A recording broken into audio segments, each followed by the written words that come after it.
He's a visionary sales strategist and an entrepreneur who scaled a global sales acceleration firm from the ground up and now leads one of the world's largest outsourced sales organizations. He's personally known for building very high-performing international teams. He's driven growth you have to measure with a very big stick. And while he's at it, he's redefining what go-to-market excellence means for his thousands of customers. He's also an experienced podcast host, so no pressure on me. And he's an all-round good guy and passionate about helping sales leaders win in this mad, mad world. A warm welcome to Leadership That Sells. This is the podcast that helps you lead first and sell more. Most sales teams today are not really teams, and that's what we call teams in parallel. And most managers are still leading them like they're leading a football team, when in reality, they've got a team of Olympic sprinters. And that mismatch is the root of your biggest problems. Coaching that doesn't land, pipeline reviews that feel like interrogations, and A players who just operate as lone wolves. So what we've done is we've built a leadership power-up for your managers. It's not another heavy training manual to learn. It's a light, fast reset that gives them a simple model to lead the team they've actually got. We teach them to set the target with absolute clarity, build the flag with shared identity, and then hand over the map to coach for true autonomy. If you're ready to fix the model you've got, grab our free parallel team playbook. It's short, sharp, and built for senior leaders. Find it at the Practical Leadership Academy. Aurelien Mottier, president of MemoryBlue, pipeline and revenue growth powered by people in AI you can trust. Thank you very much indeed for joining me. Well, thank you for having me, Paul. Thank you so much. And thank you for the very kind intro. I like it. Not at all. I'm glad this is recorded. There we go. Yes, of course. Every word of it. Now, in your tagline there, it says pipeline revenue growth powered by people and AI you trust. Now, anybody who's selling anything, I don't care whether they're a plumber or a car mechanic, somebody who's buying from you is going to say, does it have the AI in it, right? It goes back to the point where you had your phone and somebody said, oh, I want the phone with the 3Gs. Nobody has a clue really what it's all about, but they know that it has to have it. Now, more sophisticated buyers are looking at this and thinking, I need to know what's going on here. And I know that you are asked on a daily, hourly basis, sales, AI, what am I supposed to be doing? Talk to us, enlighten us. You do this for a living, man. I wish I had all the answer, but I'll tell you where I'm at with all those things. So, first of all, because this is about leadership, I want to mention a book which is very old, but old is gold sometimes. Yep. And it's a book called Good to Great. I forgot the name of the author. That's the one. Thank you so much. You're my safety net. Got it right there. Well, I had the audiobook and I went for a run the other day and I listened to the chapter about the arrival of the internet. Yes. And who are the company that won and the company that lost in that space. I think, to your point, there is a frenzy around AI for the right reason. This is super exciting. The technology is wonderful. He also grew at the pace of light. You know, you and I spoke in preparation of today of ChatGPT a year ago versus ChatGPT now. The agent AI coming out with ChatGPT this week. I was watching the video yesterday. I was getting excited. It's not part of my plan yet, but I'm expecting to have it by the end of this week. I'm watching the YouTube video. I want to use that stuff. And it's extremely exciting. It's a technology that definitely will revolutionize the world. However, I think what you get in the Good to Great book is, I think you need to sometimes take a sit back and look at what's happening. Okay.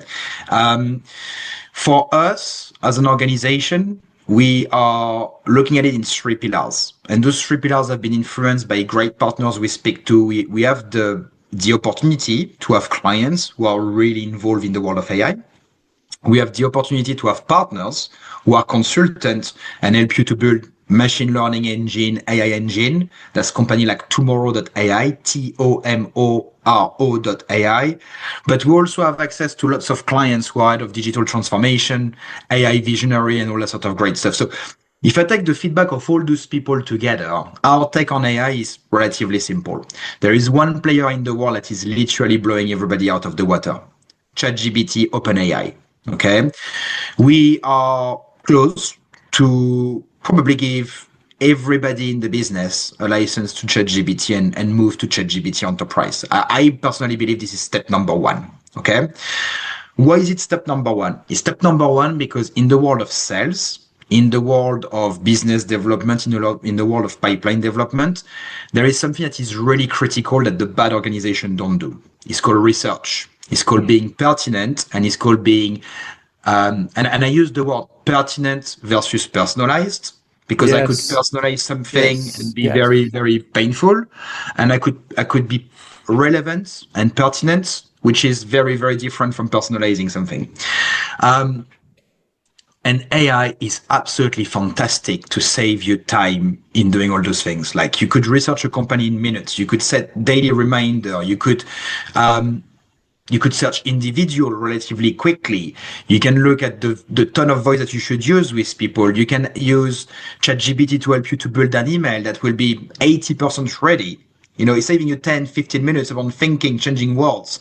And imagine people like me who are doing that in English when English is not your first language. Sometimes you spend even more time trying to find the right word. So that's the sort of productivity that we expect to get from ChatGPT. That will give 10 to maybe 20% productivity back to our guys. Crazy. That will help them to go quicker than Google, quicker than joining the dots between a Glassdoor, a G2, LinkedIn, and all those databases that we're using on a day-to-day basis to actually, find out about companies. You can put a PDF of an annual return, which is pretty laborious to read. Get a summary. Give me the summary for the CMO. Give me the summary for the CTO. Give me the summary for the CIO. What does that mean for them? Oh, airlines. What's happening in the world of airlines? Oh, the price of kerosene is shooting, so I need to reduce cost. Okay, how can I then portray, or how can I translate the value proposition of my business into their business challenges? So And I can try to language. And language. exactly. Yeah. And that's why you can use the language. Say, look, can you just help me to build an email that will just correlate with the language used by the bot? And there is sometimes audios or calls that you can use as well, and you can get a transcript. And so that's number one. Okay, it's using ChatGPT, and that's how you use AI. You use AI by empowering your people, and you teach them, because you need to teach them to use those tools. And you also need to have an AI policy to make sure that people don't overdo it. So that 20% that you give in terms of productivity, just don't make sure that they don't use it to be lazy. Make sure they don't use it to be a spammer.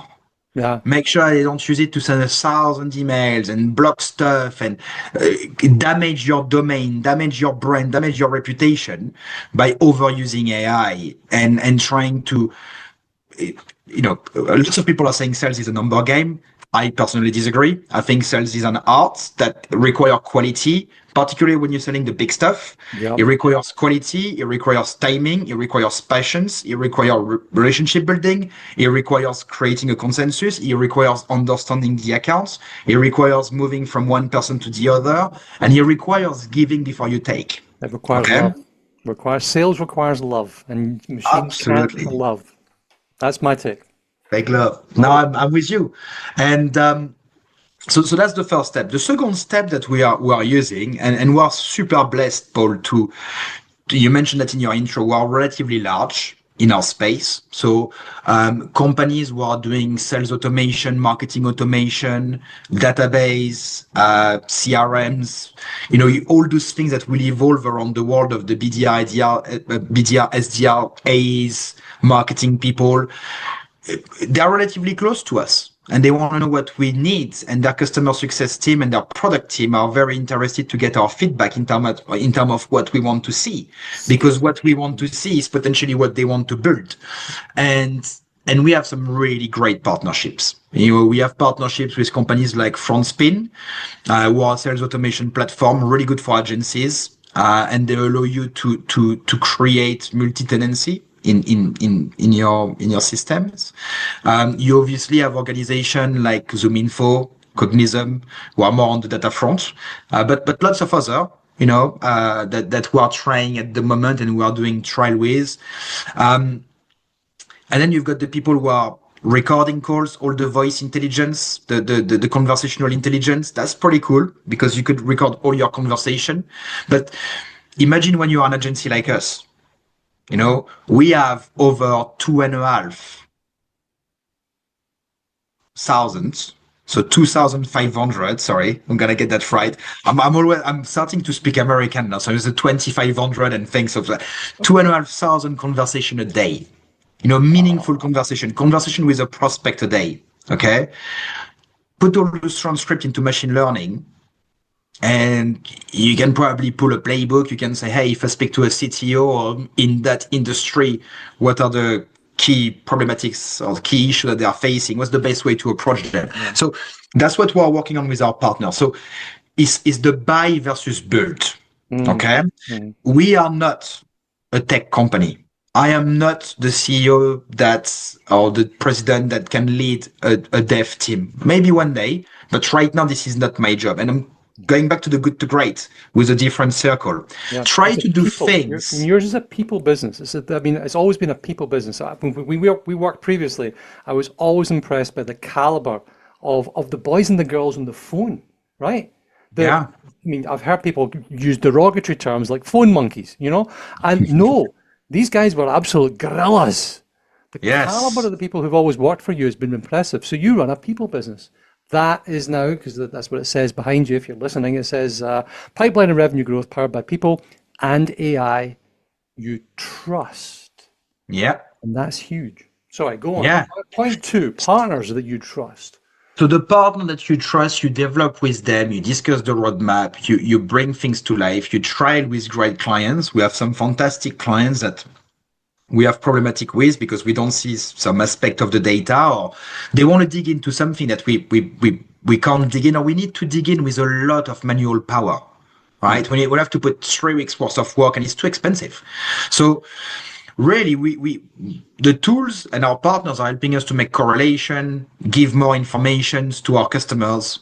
A tool that we really like is a company called Cluster. So we do much more than just pipeline generation. We do full sales cycle sales for a few customers.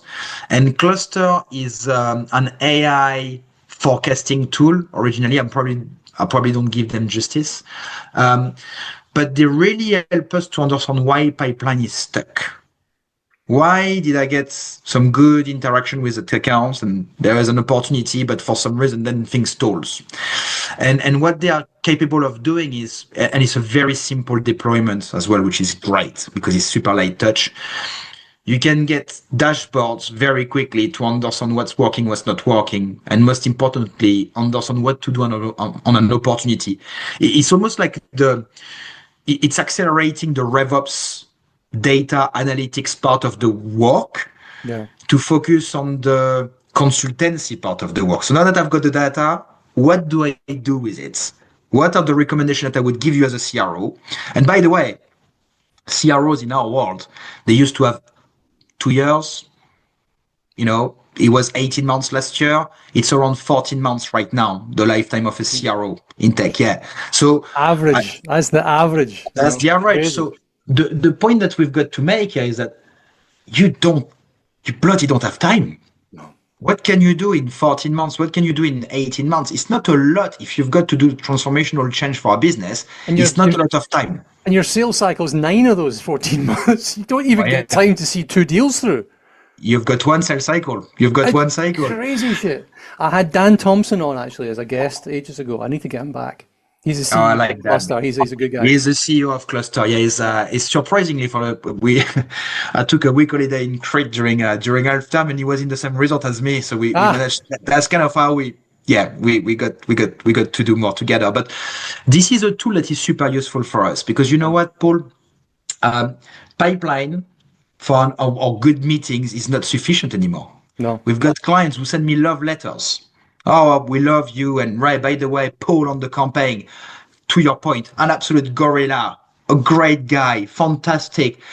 Our expectation was to generate $3 million of pipeline in 12 months. He generated $9 million of pipeline by 3x expected our expectation. You guys are fabulous. We love what you built. We love your model. We love your alumni and all the sort of things. We love everything about you. But but we've not closed any business over the last 9 months. That Whoa. pipeline, which is brilliant, for some reason is not progressing. And unfortunately, pipeline is not paying the bills. Revenue is paying the bills. Yes, And it for is. those reasons, it's with great regrets that we have to Ah. pause our Oh, engagement with oh, you. oh. And that Paul is breaking my heart. And that's Yeah. why instead of, I was sad about it for a period of time. So I did like a Bridget Jones things, open a tub of ice cream, watch some movie, cried over. No, I'm joking. But we just got to fix it, and we need to take responsibility, even if technically on some program it's not our responsibility to close business. Hmm. We have to support our clients to find solution to close business, because Yeah. otherwise they would just leave us. And we, from a customer success perspective, we want to keep them. So that's the partner bit.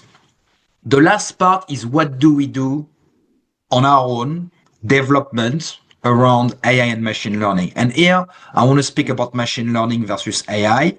Well, define your terms first, because you're talking now about buy versus build, okay? Yeah. And machine learning versus AI. Define your terms. So first step was equip everybody with ChatGPT, kind of, There you go. the stuff for the productivity. Second step is use your partner. Yep.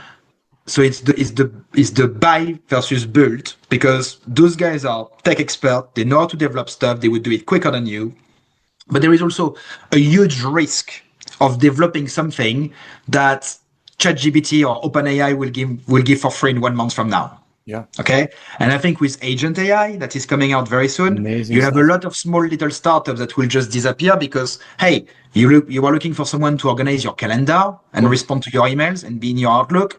That's probably going to come for free soon. So it's going to be difficult for some of those startups. But there we go. The last part is the build, is what you build yourself. Okay.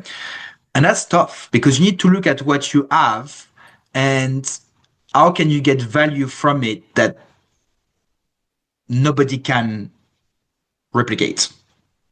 Because we're not gonna race with OpenAI. We're not gonna race with Google. We're not gonna race with all those guys. We're done. No, their capacity of investment will never build something better than them. However, you could use their machine learning capabilities to plug your own data in. And this is where, so That's the value.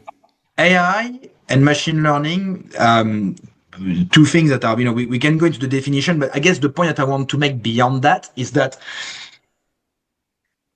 machine learning AI are the engine. Okay. Imagine an engine in a Lamborghini. You like cars. You probably I don't like like my car. Lamborghinis. You like your classics, right? I do. So I do. imagine in your classic car, you've got the engine. That's the AI.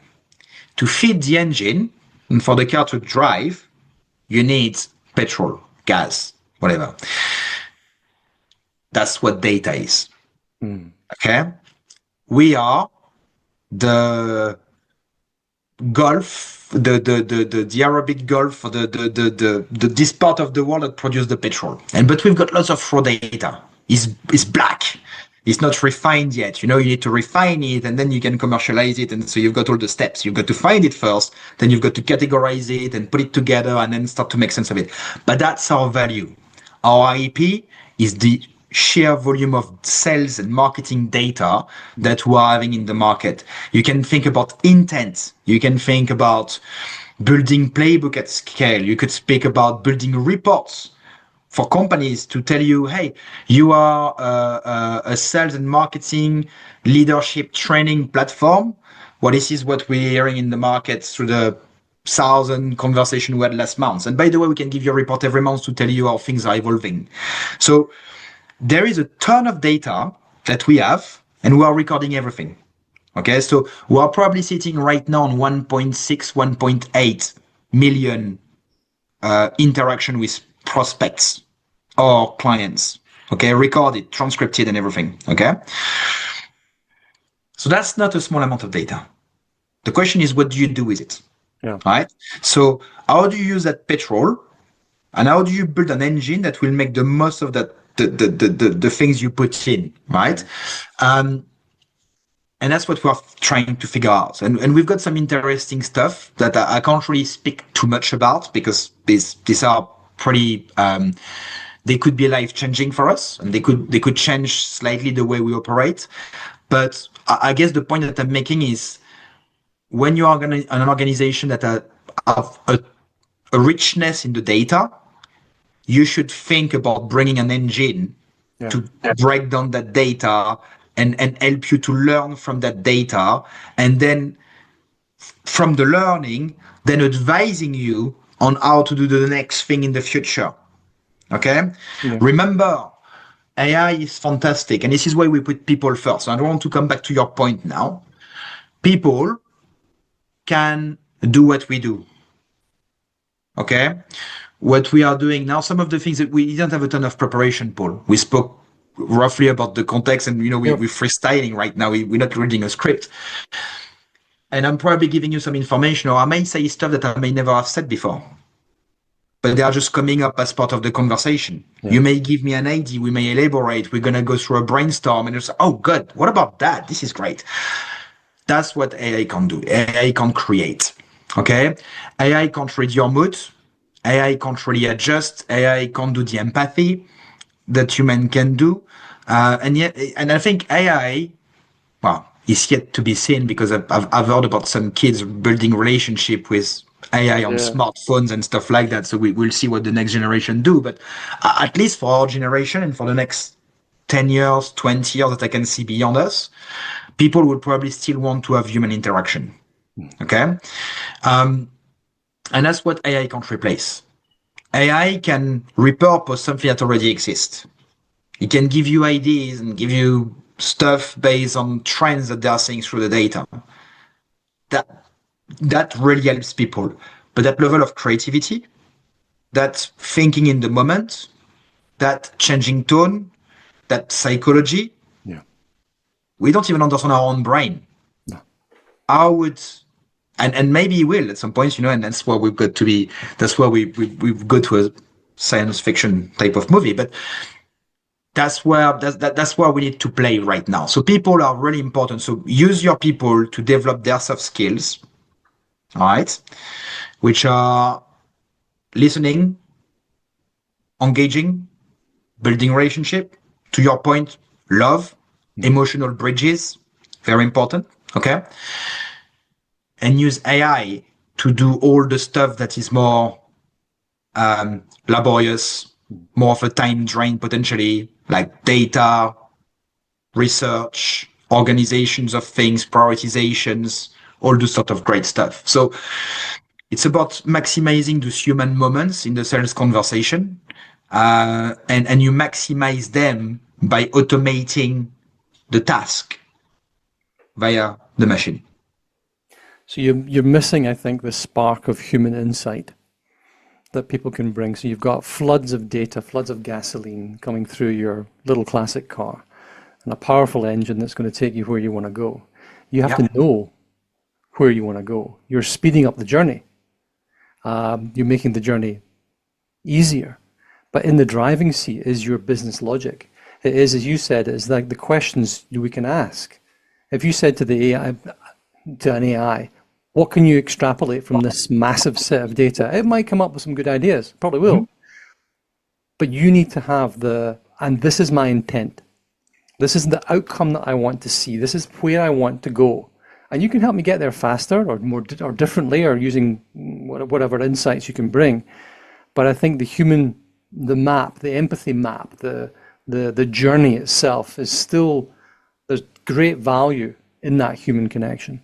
100%. And you mentioned as well that you don't want people to be lazy using the tools. You don't want them to turn out to be 20% more productive. That's great. Yeah, but you're shit at what you do. Yeah. Okay? Don't be shit at what you do. I think there's a couple of challenges here. You've got an A player using these tools, they're going to be an A star. You got a B player using these tools, they're going to be an A minus.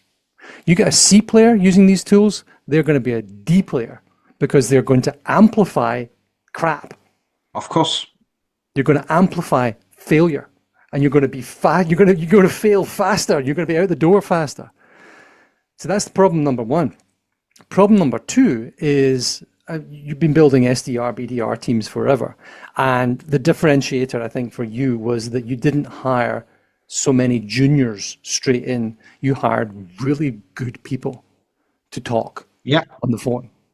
And the typical SDR route is somebody straight out of college, straight out of school, straight out of university, picks up the phone, tries to sell whatever.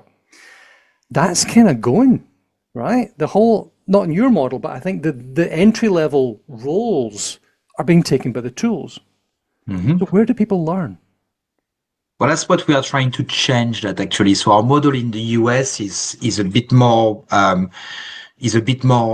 grad focused, and we're putting a little bit of an effort on that. I mean, you made a great point. I've got a few friends who have their kids in law firms, or just about like in law schools, just before law firms, and I think those really junior roles, the first couple of years, the paralegal type of things. Yeah.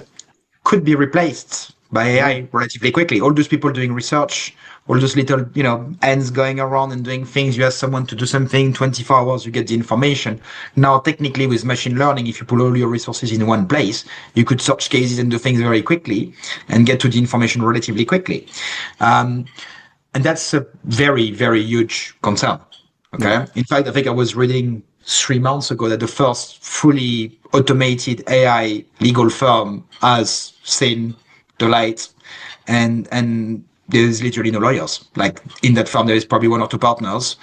Obviously, they do the 20% beyond the things, but the rest of it is completely automated. Okay, so that's a concern, and we believe that, as part of our mission, we need to develop people, and you can use technology to actually develop people to learn quicker. Yeah. And for example, you've got tools like Gong, MindTickle, to mention a few. I think FrontSpin will do it very soon, just to mention a few, where you could have an AI coaching you, like literally on the spot.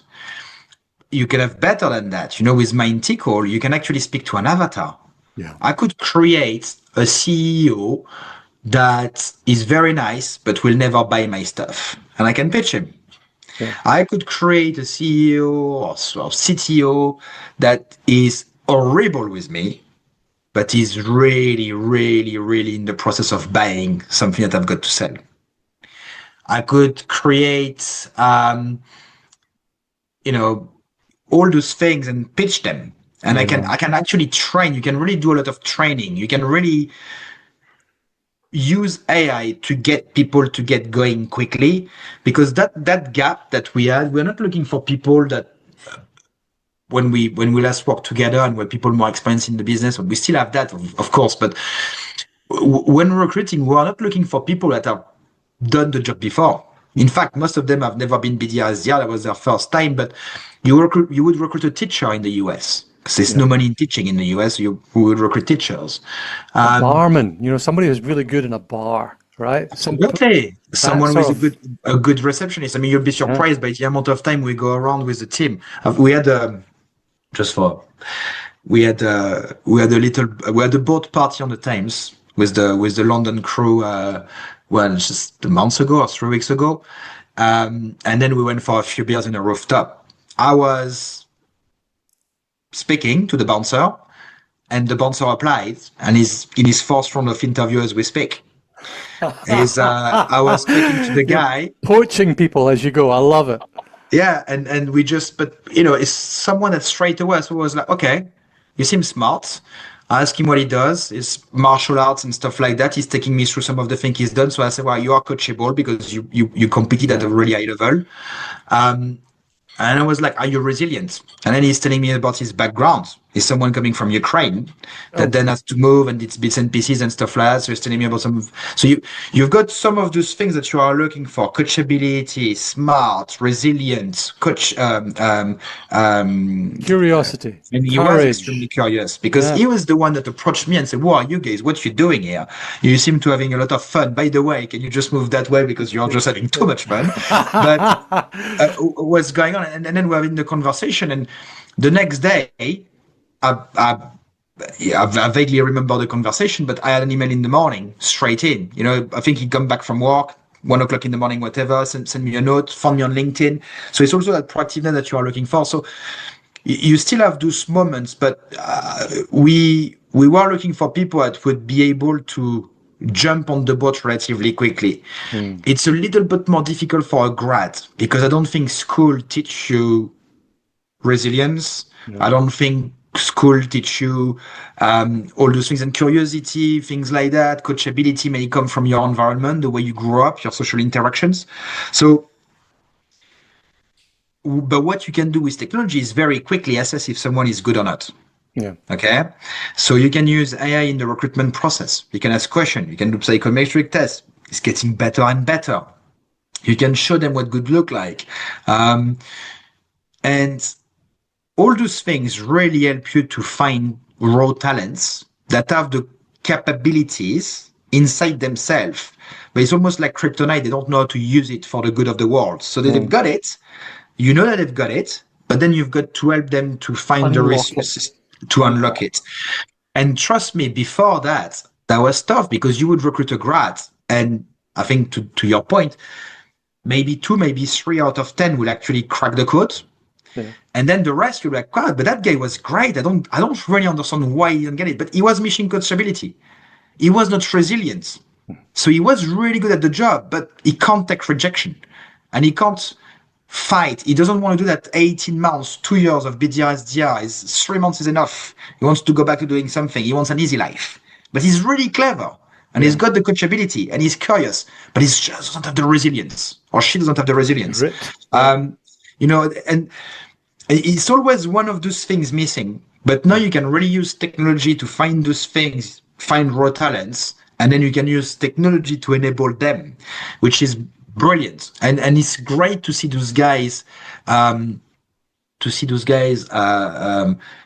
pitching avatars and stuff like that. Or I think they're called symbiotic prospect or some very funky name. Okay, good. Yeah, Sounds great. But you know, the biggest cancer of early start in sales career when you are BDR, SDR is called reluctance. You are shit scared to pick up, you know, you're like, okay, oh God, Paul picked up the phone. What do I say? Sorry, because they see you are a newbie or you are in your career and you're speaking to a CEO. Yeah. Right? You are 10 years in your career. You're like, all right, CEO, breathe, eat, do all the things that a human do. If you cut them, there is blood coming out. They've got kids, they've got problems, they've got a life, they've got stuff. They are human, so we can speak to them as human. No problem. You put yourself at the same level. But at the beginning, you just see that, I'm so scared to speak to those people. So it's how you build that confidence. That's a big issue was called reluctance and people hiding behind emails and behind text and stuff like that, which by the way, is terrible because if you are a BDR, SDR, or if you are a leader having BDR, SDR team doing more than 15%, 20% of their activity on email or LinkedIn, just buy an AI SDR tool. You don't need people. Literally, you don't need people. If they're just doing emails, don't do it. 85% of what we do, 85% of the outcome we produce for our clients, for the BDR, SDR team, not for the AE team, is over the phone. Where you can qualify, when you can have a conversation. And you may do emails before, you may do a bit of social, you may use intent to find people and get the approval to get on the phone with them to have a conversation. But if you want to qualify someone, I can have a conversation with you. And most importantly, if I send you an email and you are not in the process of buying, Paul, you are likely to not respond to me. So why would you respond to me? I am so sorry, I won't respond to you today because I am not in the process of buying. Exactly. However, if I speak to you and you say I'm not in the process of buying, I say, okay, can I ask you why? Can I ask you this? Can I ask you what you are using? And I'm just going to leave you alone. I just want a bit of information. And also, can we agree on, should I give you a call in 18 months? Should I give you a call in 2 years? Should I give you a call in 6 months? I don't want to, I want to give to you. And in the meantime, can I nurture you? Would you mind if I invite you for a podcast with my CEO? Would you mind if I invite you to a roundtable in London when we do something with people like you? Would you mind if I share some content with you? Or we've got some stuff that could be of interest. I don't want to be too much, but if you give me some criteria of what you are looking for, I can be once a quarter, twice a quarter, sending you a little something that hopefully will help you in your research and will help me to remain top of mind for you. How's that sound? Beautiful. I'm sold. Where do I sign?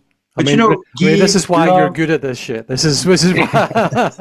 But if So you fluid. if we were to incentivize our BDR SDR to have good conversation versus booking meetings, the world would be a different place, and we would all pick up the phone to people See, because they wouldn't be stuck. that's an interesting one. The incentivization for the good conversation, right? Now, in the olden days, you'd have to either listen in or over the Yeah. or review the call recordings. I wonder if I'm sure that Cluster or one of those tools is going to be able to score the Oh call yeah, yeah. in It's done. quality. And if you have 10 Mintical, scores over 20%, you get your bonus. yeah, Mintical, Gong, uh, Chorus, which is now Zoom Info. Mm. All those guys can score calls. And that's what's great because, we focus on the BDR, SDR, but you need to focus on the manager as well sometimes. Yes, yes. Imagine you are a manager and Paul is struggling. Paul is not hitting his number, not hitting his KPIs. What do? What, 10 years ago, Paul, Mhm. I could not even, we didn't do call recording. I had to literally plug an headset in your Yep, phone to listen to the yep, conversation yeah. live and score it on a piece of paper and then review the things with you. And then we do a root cause analysis. Sometimes we may do a lunch and learn with other people and we just listen to calls together Mhm. and we just speak about it to make it a little bit more social. But that was manual, right? Now you can equip a manager with something like Gong, Mintical, Chorus, Front Spin, whatever you want to use. And you can say, all right, I've got 20 people in my team. Those three, they need some support around active listening. They keep on interrupting prospect. Okay. Those two, they are shit at small talk. And clearly we can see that the guys want to have small talk at the beginning to build relationship and they're not doing, they are going boom. Those guys speak too much about the product. They literally spend 5 minutes speaking about the product. They don't ask enough questions. So we need to train them on questioning. Da-da-da-da-da. Now I can do a personalized training for you. If it's active listening, I can go back to you, take you and your 3 colleagues that need that and spend 20 minutes to just speak about what you need and also tell you about what you are great at, which is very important. Hey, you've done great at that. You've done great at that. And you know the shit sandwich. So, hey, lovely bread, a little bit of shit. I don't know. Let's talk about that in the middle. And that's really cool because you can then we probably had classroom 10 years ago of training and developments where you're sitting there and you're like, "Ah, I know. And if you start by the wrong things, by the time you get to the stuff you want to teach them that matters to them, they are disconnected people. They just pretend to be that. It's just their body. Their mind may be somewhere else. If you're online, they may be doing email by that point. So they completely, so that is pretty cool to manage and to help managers to do root cause analysis, organize group, reorganize your learning and development. You could have personalized career development path at the back end, so you can plug that into specific solutions. So we use stuff like Personalwise, very small startup, iBob, which is more like a social tools where we got all those things. But you can then have personalized career development path. So you move instead of having a conversation about did you do this, did you do that, why you do this, why you do that, and do the root cause analysis, I can have a conversation about your career, Paul. Yeah. What do you see yourself in 6 months? Or you want to become an AE? Well, we can absolutely do that at MemoryBlue. We have an AE development path. But to be an AE, here are the scope of competencies, and here is your scope of competencies. We need to work on those 3 competencies. These are the modules you need to take, and that's going to take us 9 months to get there. Can we sign off on the plan that we've got together? That's the conversation you want to have with your people. Again, it's a more of a love conversation versus you are in the police, you've got the light in your face, and I'm asking you a question to understand what you've done wrong. If you knew what you had done wrong, Wouldn't have done it. exactly. Wouldn't have done it. So it's like a mute person speaking to a deaf person to root cause analysis, and Oh, so. So I think a little bit of again, I'm a big fan of buying those tools that can help do all sort of things versus either doing it manually or trying to build something yourself. One last thing, we've got to close this down, but one last thing. The world is in constant crisis because the world is constantly changing because. Leadership in time of a crisis, right? How are you leading your teams in this AI light speed crisis imbued world? What's your practices for keeping your execs, keeping your leaders Yeah. going? Well, that's a good question. I mean, first of all, I think leadership in crisis is probably one of the most exciting style of leadership. It Uh, is. leading It's when where you earn everything your is, money. It's where you earn yeah, your money when it all goes wrong. yeah. Leading when everything is fine is easy.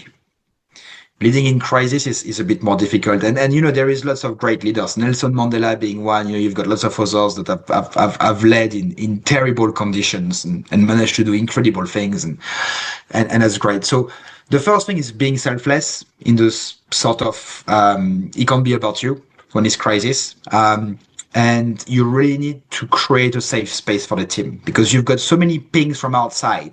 There's a circle of safety, I think that Simon Yeah. Sinek is speaking about and stuff like that. But when the economical context and political context and all the sort of things, geopolitical stuff context may be impacting you one way or another, and quite frankly, you've got no power over it. So you've got to be stoic, like Marcus Aurelius told us. Great name, that Marcus Aurelius. Like Marcus Aurelius. Thank you. particularly the second part, the Aurelius, I really like. Um, the you can't do anything about it. So the only thing you can do is to create a safe space for your team so you can speak about those things. Okay.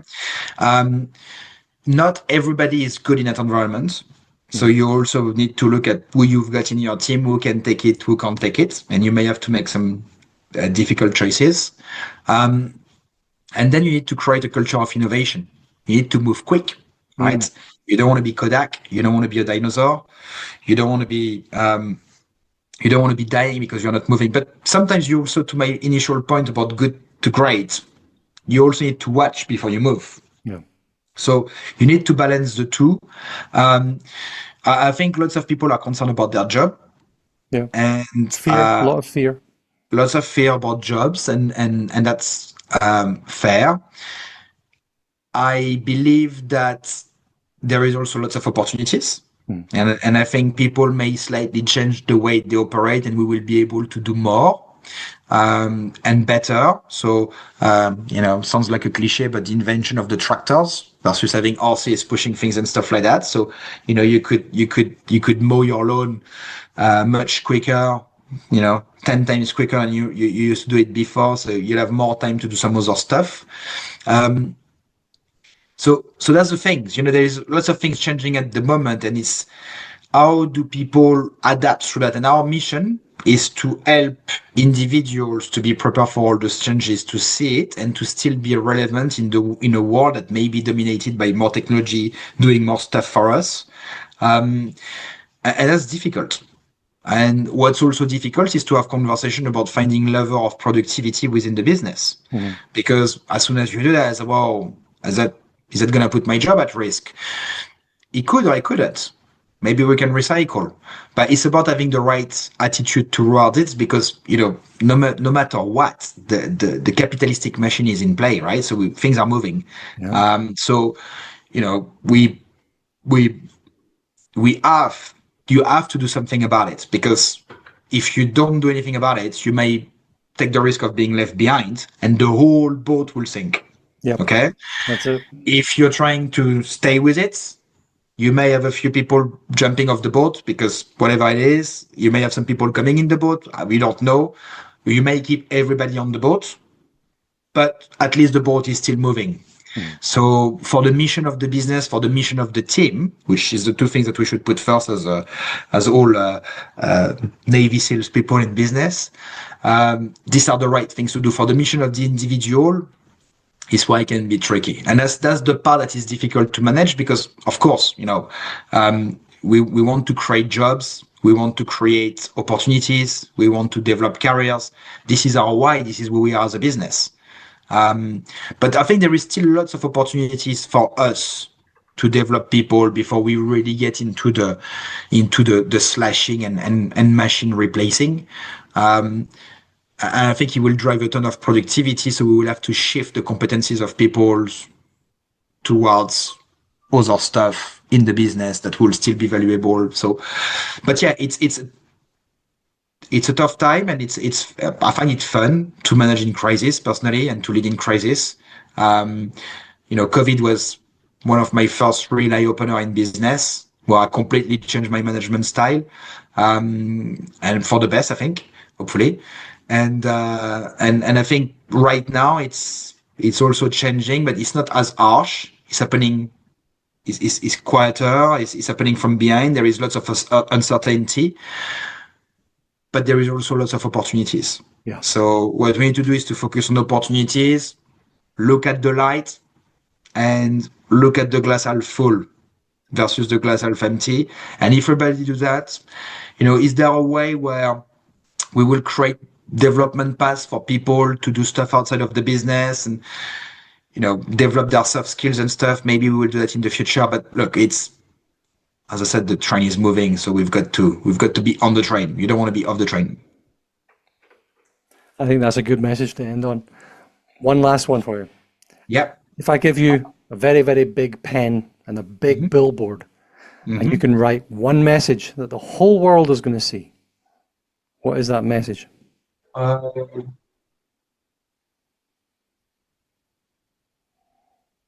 Be human. There we I know go. we spoke a lot about AI, so I just wanted to calm it down. Good But I think we counterpoint. need to be human. When I see what's going on in some of the wars in the world right now, and putting the news is so depressing. Like, I put the news on this morning, having my coffee. I had to turn it off because it's just.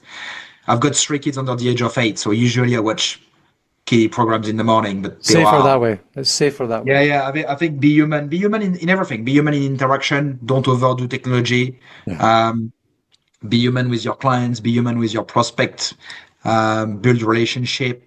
And also, be human for the rest of the world. People fighting with each other. Just, be good if they could stop that. And so that's that. So yes, that's probably what I would say. So it's a bit more. It's not really leading. It's more. If it's only the only thing that everybody can see, is what I would put on. That'll do. Well, we'll finish there. Be human. Aurelien Mottier, president of MemoryBlue. Thank you very much indeed for joining me. Thank you, Paul.